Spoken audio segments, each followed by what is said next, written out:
नमस्कार दोस्तों, आपका मेरे चैनल में स्वागत है। आज मैं आपको आमलकी एकादशी की कथा सुनाने जा रही हूँ। अगर आपको ये कथा पसंद आए तो कमेंट बॉक्स में भगवान विष्णु की जय अवश्य लिखिए। साथ ही अगर आपने अभी तक मेरे चैनल को सब्सक्राइब नहीं किया तो सब्सक्राइब कर लीजिए और बेल आइकॉन पर क्लिक जरूर कीजिए, जिससे हमारे वीडियो के नोटिफिकेशन आपको मिलते रहें। हिंदू धर्म के अनुसार हर माह में 2 एकादशी व्रत होते हैं। फागुन मास की शुक्ल पक्ष की एकादशी तिथि को आमलकी एकादशी के नाम से जाना जाता है।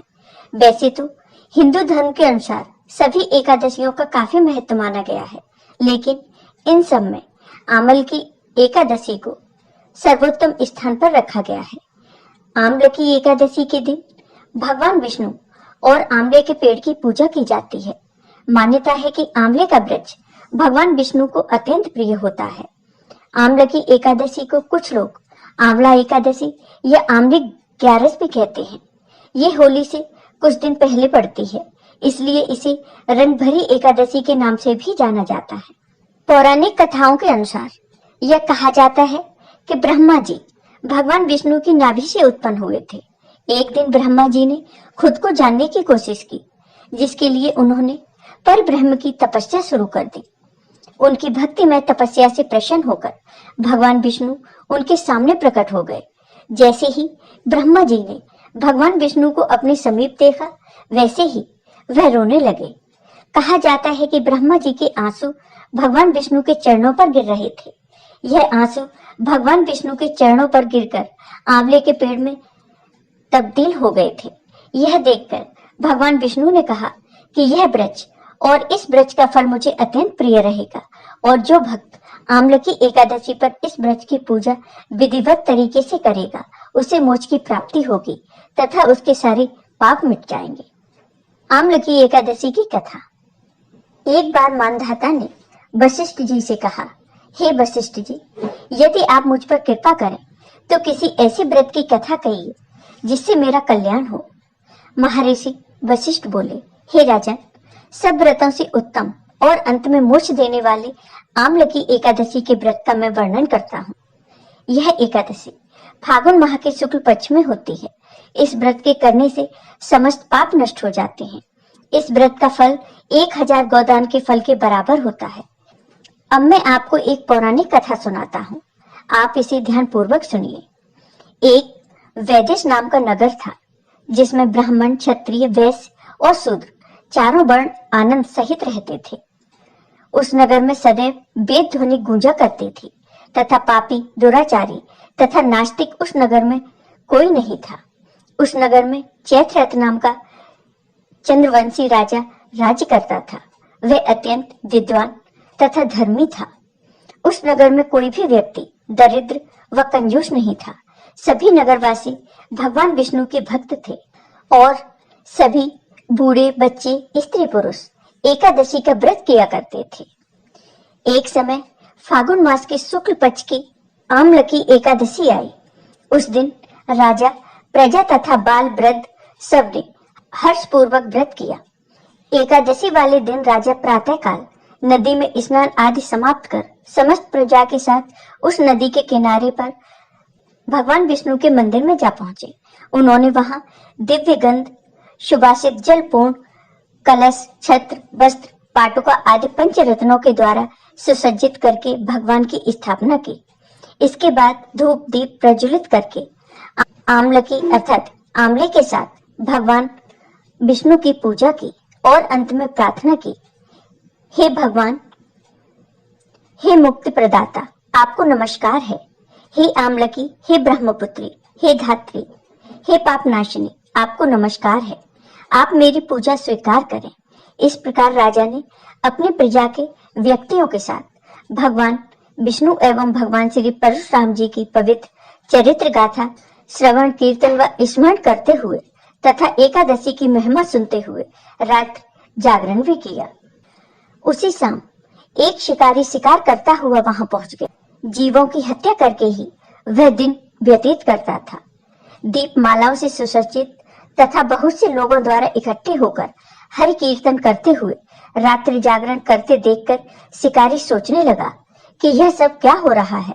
शिकारी के पिछले जन्म के पुण्य का उदय होने पर ही वहां एकादशी व्रत करते हुए भक्त जनों का उसने दर्शन किया।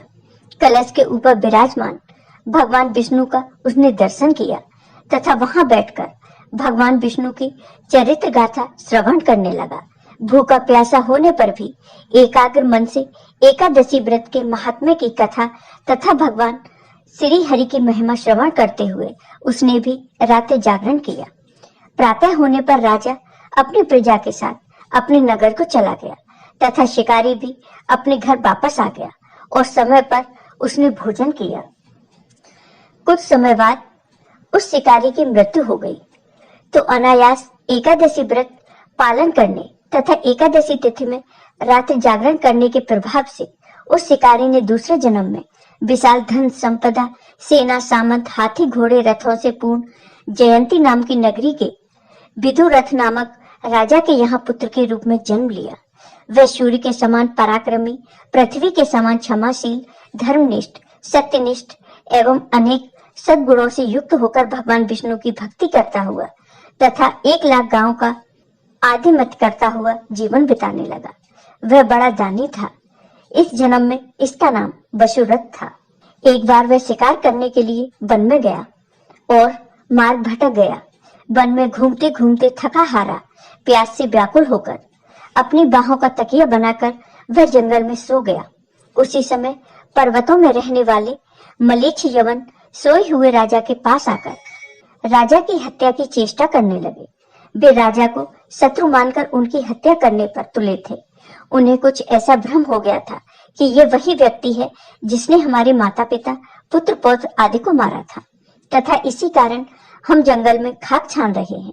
किंतु आश्चर्य की बात कि उन लोगों द्वारा फेंके गए अस्त्र शस्त्र राजा को न लगकर उसके इर्द गिर्द ही गिरते गए। राजा को खरोंच तक नहीं आई। जब उन लोगों के अस्त्र शस्त्र समाप्त हो गए तो वे सभी भयभीत हो गए तथा एक कदम भी आगे नहीं बढ़ा सके। तब सभी ने देखा कि उसी समय राजा के शरीर से दिव्य गंध युक्त अनेकों आभूषणों से आभूषित एक परम सुंदरी देवी प्रकट हुई। वह भीषण भ्रकुटी युक्ता क्रोधित नेत्रा देवी क्रोध से लाल पीली हो रही थी। उस देवी का यह स्वरूप देखकर सभी यवन इधर उधर दौड़ने लगे, परंतु उस देवी ने हाथ में चक्र लेकर एक ही क्षण में सभी मलेच्छों को मार डाला। जब राजा की नींद खुली तथा उसने यह भयानक हत्याकांड देखा तो वह आश्चर्यचकित हो गया, साथ ही भयभीत भी हो गया। उन भीषण आकार वाले मलेच्छों को मरा देखकर राजा विस्मय के साथ सोचने लगा कि मेरे इन शत्रुओं को मारकर मेरी रक्षा किसने की? यहाँ पर ऐसा कौन हितैषी और मेरा मित्र है? जो भी हो, मैं उसके इस महान कार्य के लिए उसका बहुत बहुत धन्यवाद करता हूँ। उसी समय आकाशवाणी हुई कि भगवान विष्णु को छोड़कर भला शरणागत की रक्षा करने वाले और कौन हो सकता है? अतः शरणागत रक्षक, शरणागत पालक भगवान विष्णु ने ही तुम्हारी रक्षा की है। राजा उस आकाशवाणी को सुनकर बहुत प्रसन्न हुए और साथ ही भगवान विष्णु के चरणों में अति कृतज्ञ होकर भगवान का भजन करते हुए अपने राज्य में वापस आ गए और निष्कंक राज्य करने लगा। फिर वशिष्ठ जी कहते हैं, हे राजन, जो मनुष्य इस आम्लकी एकादशी व्रत का पालन करते हैं वह निश्चित ही विष्णु लोक को प्राप्त कर लेते हैं। जय हो भगवान विष्णु की। आम्लकी एकादशी की पूजा विधि। एकादशी के दिन ब्रह्म मुहूर्त में उठकर सभी कामों से निवृत्त होकर स्नान कर लें और व्रत का संकल्प ले लें और भगवान विष्णु का ध्यान करें। आम्लकी एकादशी के दिन आंवले के पेड़ के नीचे की जगह को साफ कर लें। इसके बाद चौकी पे पीला कपड़ा डालकर उसके ऊपर भगवान विष्णु की तस्वीर या मूर्ति स्थापित कर दें। सबसे पहले भगवान विष्णु को जल अर्पित करें। इसके बाद फूल, रोली, चंदन अर्पित करें। इसके बाद आंवला और भोग के लिए कोई मिष्ठान अर्पित करें। इसके बाद घी का दीपक और अगरबत्ती जलाएं।